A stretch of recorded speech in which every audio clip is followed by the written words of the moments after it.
Morning, people. We're at an estate sale. Oh, there's a line. It's been open for an hour. The last few estate sales I've been to have been awesome, and I've had the itch to go back. But every freaking weekend, I've been busy, but not today, baby. The pictures had comics, jewelry, did I already say t-shirts? Beaded women's clothing. So let's go see what we find. I don't need anything, actually. So kind of hope I don't find anything. How have your estate sales been this summer? I'm also unironically wearing a jacket because it is 63 degrees. I don't trust it. I appreciate it, but I don't trust it.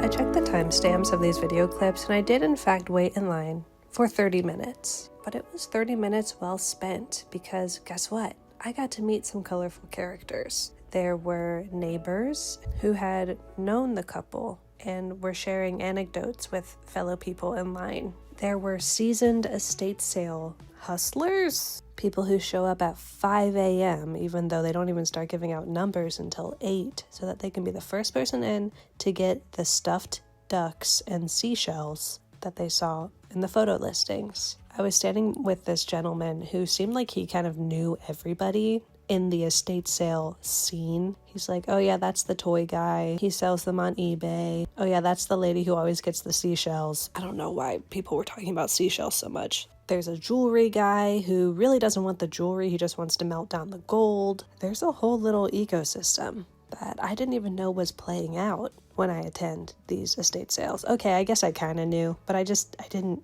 have the details. I didn't have the recon. So thank you, gentlemen in the Gucci loafers, for filling me in. And then there was me, who was looking forward to walking through and appreciating a museum of somebody else's most loved and cherished and also mundane items. I noticed something when I was looking through this home, and it's that the people who previously lived here clearly had things they were really passionate about. Tons and tons of matchbooks and matchbook holders, which I don't think I've ever really seen anyone collect before. There's also a lot of needlepoint and cross-stitch samplers. So the things that have like the alphabet and Roman numerals and things like that. Tons of framed samplers. Like clearly someone was really passionate about practicing that. And then there were also the mundane items that I just have to wonder if the people that lived there were aware of the common threads that I saw in their items. For example,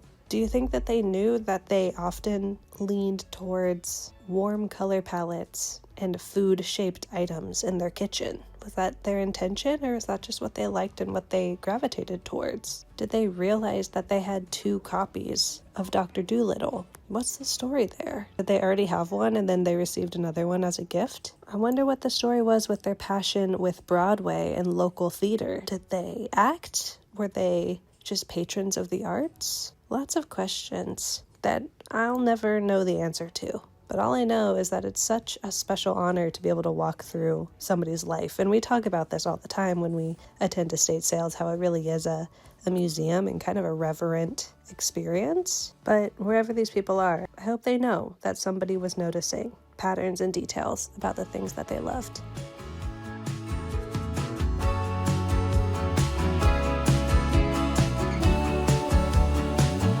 I cannot believe the deal I just got. Also, yep.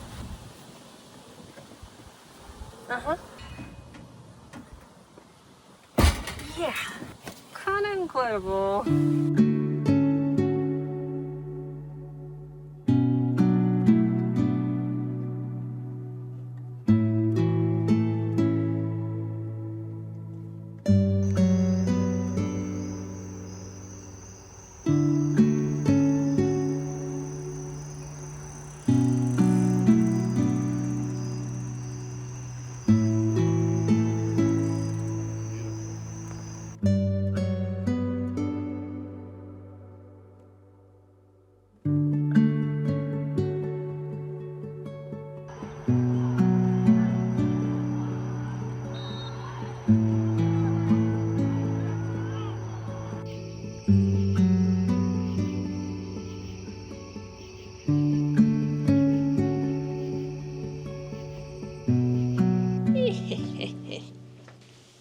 Well, that was fun. I was not expecting to find so many things that felt so me. And for some of these items, I've got ideas. But before we talk about that, let's go through what I found. Although it was kind of annoying to have to wait like 30 minutes to get into the sale, I did appreciate the lower amount of people actually wandering around the house since they were capping it, I think, at 30 people. So there's actually space to move around, look at stuff. And I was so surprised to see this t-shirt still up for grabs. It was the thing on the listing that I was like, ooh, that's cool. That kind of prompted me to want to even go. It's this graphic tee from 1993, all about Columbus. If you're new, I do live in Ohio. And how fun is that? We've got the library. We've got Ohio State University. It's weird that there's no the in front. Don't they know how important the is? We've got a statue of Christopher Columbus.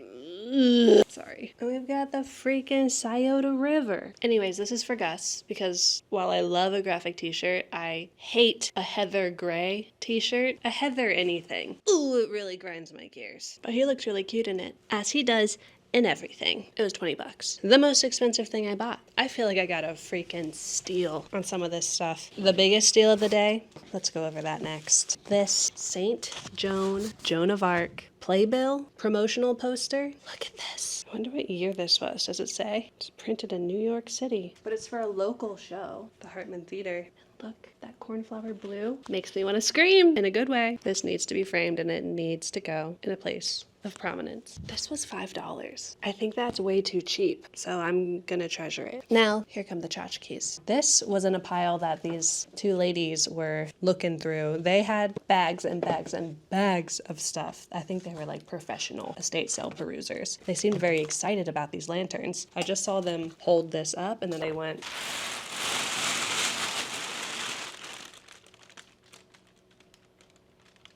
Yeah, I was just standing in the basement staring at them like, trying not to move so they wouldn't notice me and maybe they would put it down and I could grab it. And I was just standing there in the corner, waiting, staring. And finally they got done sorting everything and walked away and left to pay for their stuff. And I went over to the pile of discarded stuff and the pumpkin was in it. Yes! I think it was $2. It was definitely less than $5. And then got a radish. Now I thought that this would be cute framed, like in a float frame, but also it's a cute placemat. And wouldn't it be fun to make fall themed placemats at some point in the next couple months? Like quilted plushy plush ones or crochet ones? Something tells me that y'all would go feral for it, and so would I. I do wonder if there had been other vegetables and just nobody wanted the radish. Turnip, actually? What are you? It just reminds me of Harvest Moon, when they harvest the vegetable and it's this big. Oh, I think it is a turnip. I'm confused. Let me know down below. Radish or turnip? Turnips have a longer stem, and that's a fact. It's probably not a fact. All right, what else did I get? Along with our root vegetable, there were a bunch of linens. Oh, I think this was $2. All the linens were $2 a piece. I found a stack of little doilies, or little, I don't know, placeholders, pot holders, what have you, in various colors. And I immediately thought, hey, that looks like a smiley face waiting to happen. Imagine appliquing this onto a crew neck and then embroidering a smiley face on it.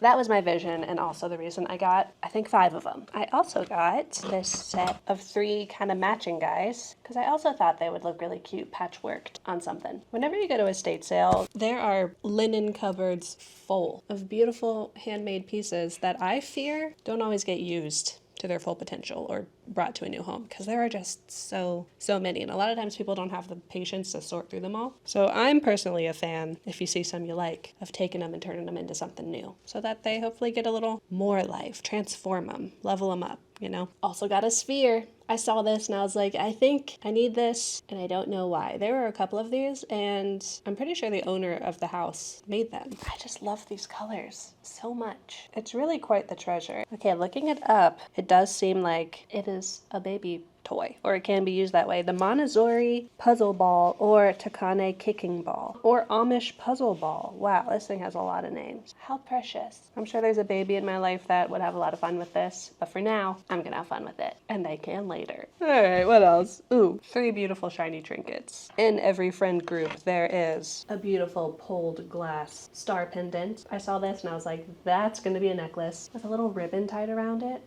I love that there's kind of rainbow swirlies in there. there. Could be used as a shuriken in a dire situation. Also, there was a lot of cute, kind of wobbly, leaded or stained glass decorations that they had in the windows. I'm pretty sure the person made them because they looked like they were made by a similar hand, if you know what I mean. And I found a candle and I said, yeah, something about a taper candle. You know, we all know. I just thought that was so sweet. And my third tchotchke, I'm obsessed. I love this thing. It is a little matchbox with matches on it. Isn't that so cool? Empty for now, but I love these decorative, kind of crafty matches. Something about an object that has the object on the object. You know what I mean? This is so flipping cute. I don't know what I'm gonna put in it. Perhaps matches, perhaps not. And, oh, one more thing. My other steal of the day. Yeah, that's a cabinet. That's a freaking cabinet. Nothing better than a 70s garage vibe. Okay? Slider, shelves, slider, shelves. I'm always looking for this type of storage, and it can be so expensive if you want to go vintage. 20 bucks! I couldn't say no. Couldn't. Wouldn't it be so cool to display your perfumes in there? Or even do a little vanity? I've seen like mechanics chests or toolboxes used as vanities, and I think that's so cool. It would also fit in perfectly with Gus's office. If I'm feeling charitable, it will probably go in Gus's office. Just something about the metal and the orange really tickles my fancy. It does have mystery white deposit on it, so I'm gonna have to do something about that at a later date. So it was unmarked in the basement, and so I just lugged it up to the front desk and I was like, how much this? I had a certain amount of cash with me, and I was pretty certain that if it was priced how I thought it was gonna be priced, I wasn't going to be able to get it. But it was unmarked, so I thought, hey, you never know. And I went up there and they said, $20? And I said, I think that's great. Way less than I thought it was going to be. Thus ends the saga of my estate sale haul. Now, should we go embroider some smiley faces on some sweatshirts?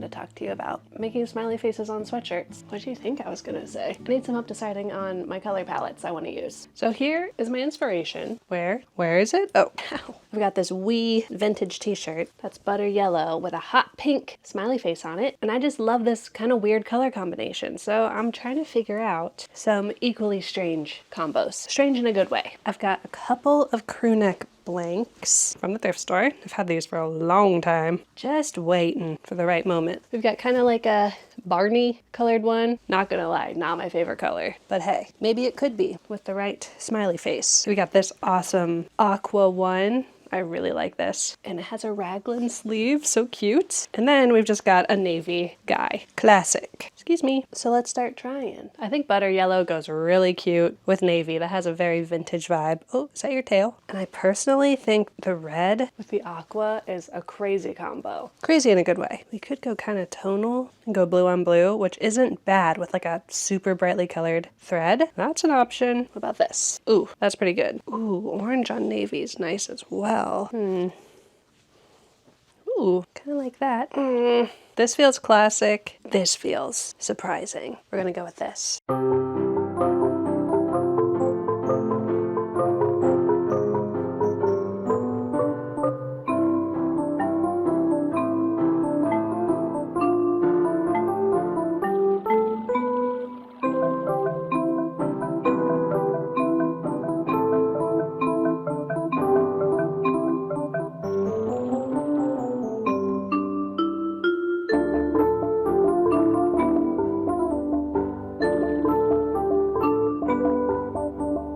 This is freaking cute. Oh, that's just the right color choice. Let me show you. I went for a fluorescent pink thread on the red, so it kind of vibrates a little, and then the blue, even more vibration, even more good times. I feel like it might look pretty subtle on camera, but in real life, it's very obviously a smiley face. And this was so freaking easy. You don't even need a sewing machine. You could totally hand sew this. First, I tacked it down. I used just a glue stick, to be honest, and some pins, and then used red thread to just go around the outside just to get it locked and loaded. And then I just went in with a little satin stitch, a zigzag, and went to town on the face. I'm using a free motion foot, so it's a little organic, we'll say. But we all know that's what I like. No sharp corners here, only wiggles and wobbles. I think this is so cute.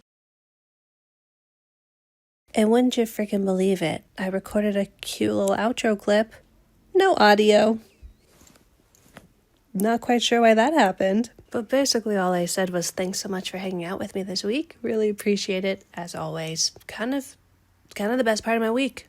I don't know about you. Hope you enjoyed exploring a beautiful home filled with memories and making something new with them. So stinking cute. Let me know if you do something similar. I would love to see pics. If you want to hang out with me during the week between video uploads, I post lots of really totally serious stuff over on Instagram. So come on over there at kathleenillustrated. You don't want to miss out. You don't want to miss out. And I'll see you soon. I hope you have a lovely week and that you're taking care of yourself as best as you can, given the circumstances. All right, have a grape and be on your way. Bye.